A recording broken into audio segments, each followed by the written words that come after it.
어느 아이가 지붕 위에 올라가서 놀다가 이 경사진 지붕에서 미끄러져 내려가기를 시작했습니다. 이제 땅에 떨어지면 엄청나게 다칠 판국이었습니다. 순간적으로 이 아이가 하나님 나를 도와주세요라고 외쳤어요. 그때 마침 지붕 위에 튀어나와 있던 못에 파주침이 걸려서 미끄러져 내려가기를 멈추었습니다. 그랬더니 그 아이와 아니에요, 됐어요. 그 아이를 구해준 게 누구였습니까? 하나님이 구하신 것입니까? 그 못이 구한 것입니까? 못이 구했다고 생각을 하니까 하나님 괜찮아요 라고 말한 것이 아닙니까? 하나님이 그 순간에 그 못을 사용하여 구해줬으리라고 생각하기가 어려운 것입니다. 우리가 믿음으로 살려고 하다 보면 부딪히는 문제가 바로 이런 것입니다. 우리가 하나님을 의지한다고 하고 하나님을 의지하려고 합니다. 모든 좋은 선물이 하나님으로부터 온다고 믿습니다. 그러나 정작 내가 바라는 것들이 과연 나의 복의 근원이 하나님으로부터 오는 것인지 세상의 상황에서 오는 것인지가 불분명할 때가 있다는 것입니다. 그러다 보니까 내가 하나님을 바라보고 싶은데 정작 세상의 상황, 세상의 정세, 세상의 시장, 세상의 조건을 바라볼 때가 더 많습니다.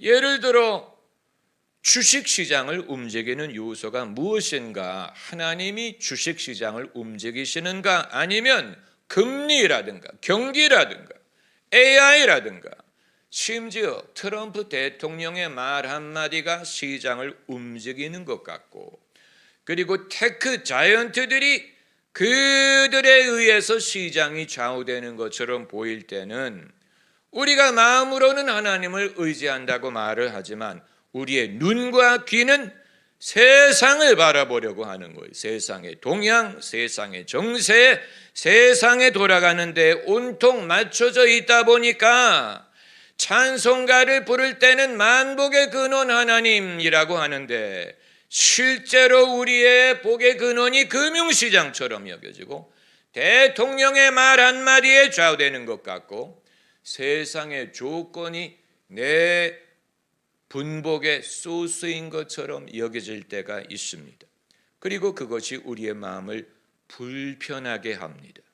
나는 하나님을 나의 복의 근원으로 믿고 의지하고 싶은데 실제로 복의 근원은 세상의 고래들인 것 같아.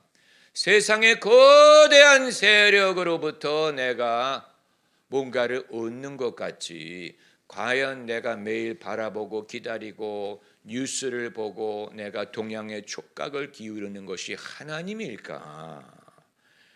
내 분복이 믿는 사람이든 안 믿는 사람이든 세상의 조건에 좌우되는 것이 아닐까?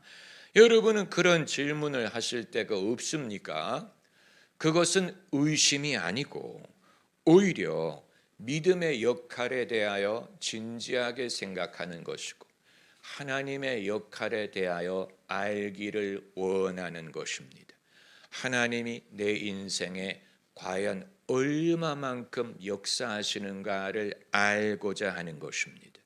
정말로 이것이 하나님으로부터 오는 것인지 아니면 남들처럼 우연에 의한 것인지 세상의 조건에 의한 것인지 누군가의 너그러움에 좌우되는 것인지, 만약에 이 부분에 대하여 흡족한 답변을 얻지 못한다면 그 사람은 믿음을 떠나가든가 아니면 냉담해질 수 있는 위험이 존재합니다.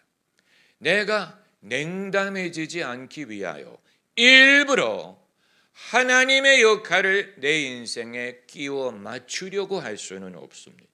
내가 믿음을 잃어버릴까 봐, 내가 하나님을 멀리할까 봐 일부러 하나님을 내 인생의 소스로 끼워 맞추려고 할 수 없다는 말씀을 드리는 것입니다. 여기에 대하여 우리가 하나님께 여쭤봐야 됩니다. 하나님이 어떤 일을 하십니까? 하나님이 얼마나 내 분복을 좌우하십니까?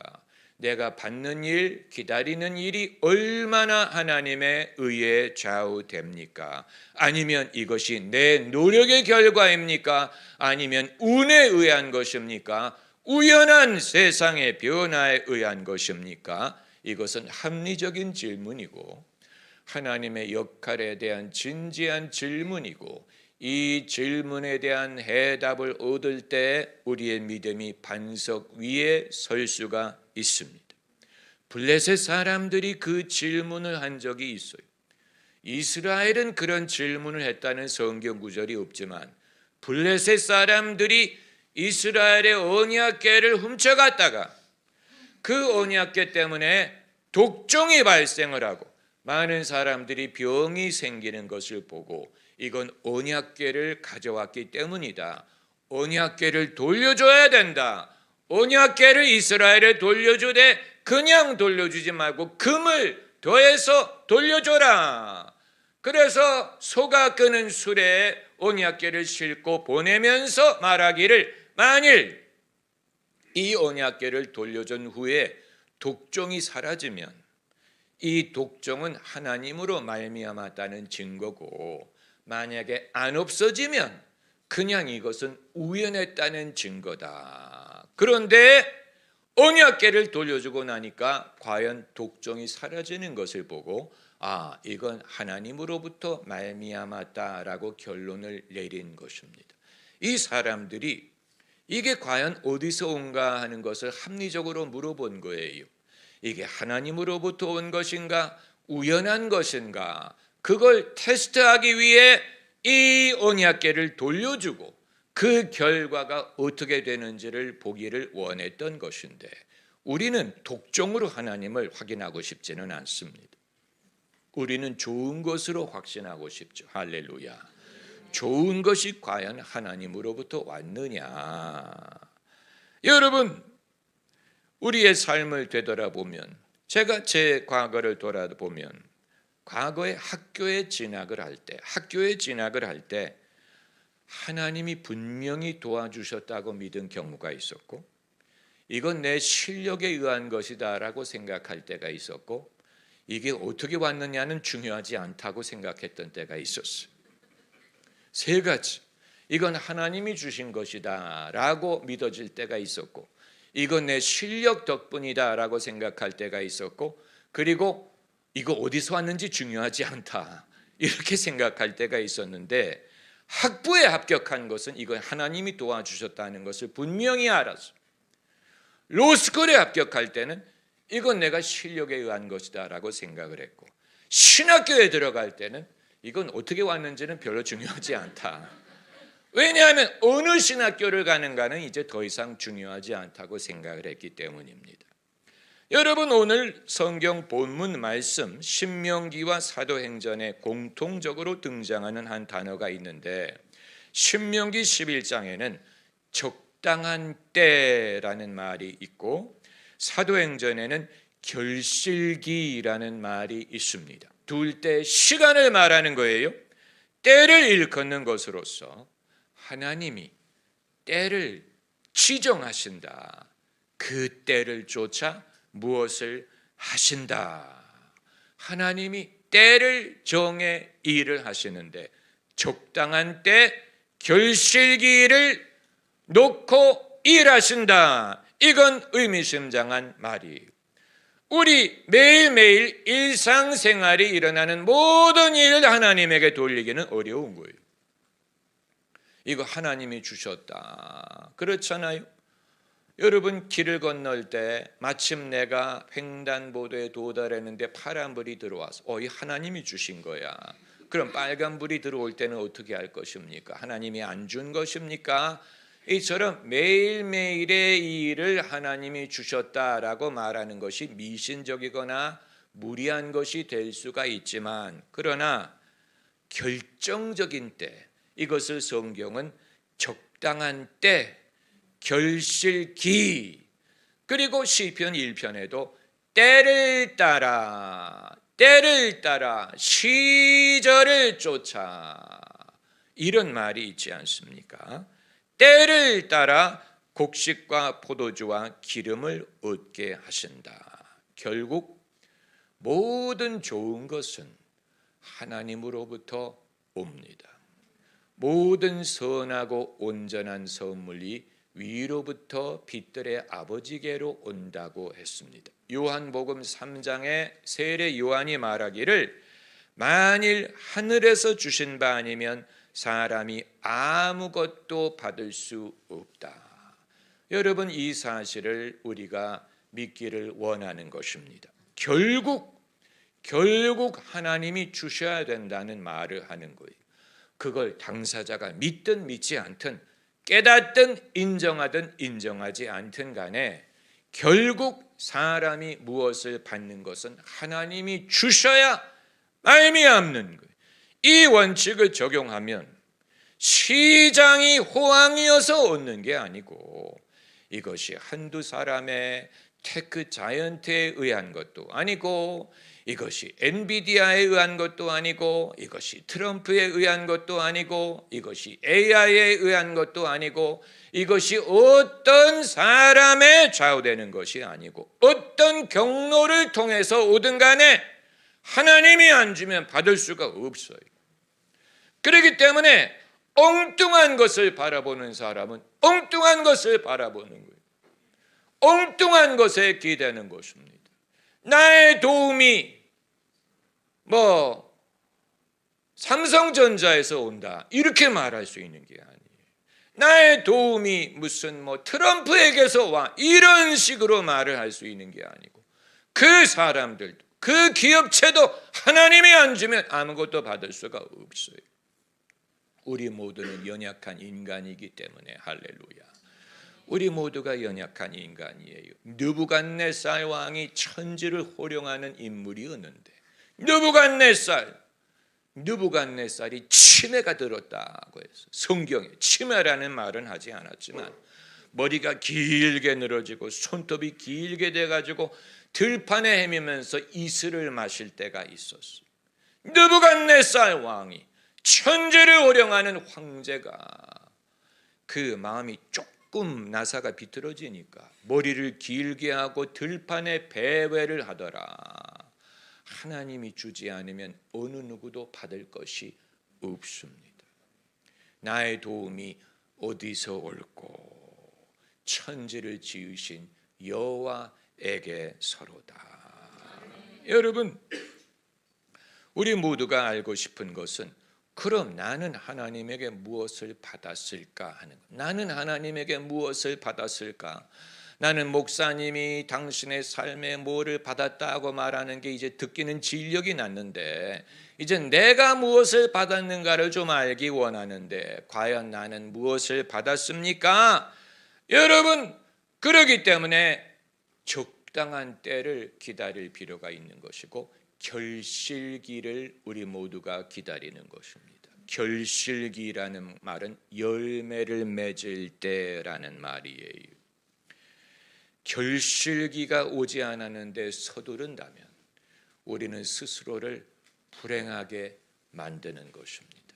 결실기가 오지 않았는데 서두를 수 없어요. 나의 가장 막강한 적은 세상도 아니고 마귀도 아니고 내 자신의 욕심과 불신이, 내 자신의 불신. 이스라엘을 가로막았던 것은 아말렉이 아니고, 아말렉이 왔지요. 그러나 아말렉이 문제가 아니에요. 더 큰 문제는 이스라엘의 불신, 그들의 조바심, 두려움, 불평, 이게 더 막강한 적이죠. 더 막강한 적. 이 막강한 적이 내 안에 있다는 사실을 모르기 때문에 어떻게 대처할지를 모르는 거예요. 우리의 감정을 조절할 줄 모르는 거예요. 어떻게 감정을 조절합니까? 믿음으로 조절합니다. 성령을 쫓아 행하라. 그리하면 육신의 소욕을 이루지 아니하리라. 감정 자체와 씨름을 할 수 없어요. 감정이 100이면 100 이겨요. 그러나 감정과 씨름하는 것이 아니고 성령을 쫓는 것입니다. 여기 성경 어디에 육신과 씨름하라는 말이 없잖아요. 육신을 뭐 절제하라, 다스리라. 누가 육신을 다스립니까? 성령을 쫓아 행하노라면. 그러니까 길이 다른 데에 있는 거예요. 내가 지금 내 문제가 내 감정, 내 마음, 내 내면의 평강이 없음, 거기에 모든 관심을 기울이고 이게 문제야, 이게 안 돼, 이게 다스려지지가 않아, 이게 막강해, 나도 조절하기가 어려워, 이것만 바라보는 것은 엉뚱한 것을 바라보는 것이고 다른 쪽을 바라봐야 돼. 그러기에 나는 성령을 쫓아 행하리라. 그래서 성령을 쫓아 행하노라면 육신의 소욕이 더 이상 나를 주장하지 않습니다. 할렐루야. 여러분, 이것은 신앙이 아니면 발견할 수 없는 지혜예요. 정신과 의학과 카운슬링도 해줄 수 없는 거예요. 정신과 의학과 카운슬링 상담은 문제 자체와 씨름하잖아요. 어떻게 하면 이걸 다스리느냐, 어떻게 하면 평화를 얻느냐, 어떻게 하면 뭐 밤에 평안을 얻느냐, 잘 때 평안히 자느냐, 어떻게 하면 마음의 범민을 이기느냐, 이거를 씨름을 하는데 도리가 없지요. 내 감정이 나보다 강하고 내 호르몬이 나보다 강해요. 제3의 길이 있어요. 성령을 쫓아 행하라. 예수님은 어떻게 말씀하셨어요? 먼저 그 나라와 의를 구하라. 제3의 길이에요. 제3의 길. 내 자체의 염려, 내 자체의 욕심, 내 자체의 욕망과 씨름을 하면 욕망이 100이면 100 이겨요. 그걸 당할 자가 없어. 감정을 당할 자가 없어. 자기 마음의 풍랑을 이길 수 있는 장사가 없어. 그럼 어떻게 하라는 얘기? 하나님이 예비하신 길인, 이건 신앙인이 아니면 말할 수 없는, 신앙인이 아니면 가능하지 않은 제3의 길. 먼저 그 나라, 내 나라가 아니고 그의 나라와 의를 구하노라면 이거는 하나님이 더해 주신다. 내가 성령을 쫓아 행하면 육신의 소욕을 이루지 않는다.